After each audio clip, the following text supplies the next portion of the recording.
Ay, hindi na papa.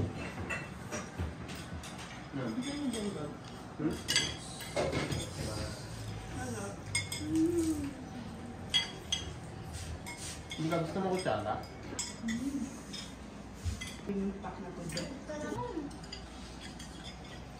Sarap tayo. Ay, thank you po. 78 pesos lang ata yung tatlong corned beef. Ano? Alam mo kung ilang corned beef binili ko? Alam mo kung ilang corned beef? Pero kasi kaya na-afford niya kasi nga dahil nasa box.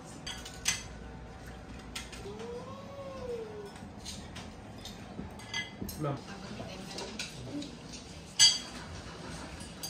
Anong oras na lalabas na yung chang? Baka. Lagay siya ng water sa kettle, tapos pinakulo niya yung water. Tapos sabi niya dun, oo, nung kumulo na sabi niya dun sa kasama niya, oh, mainit na, kape na tayo, gano'n. Tapos yung lagayan ng hair mo yan, pag hugasan yung buhok mo, nilapag din yung baso, tapos naggagano ng Nescafe 3 in 1. Tapos ginagano na yung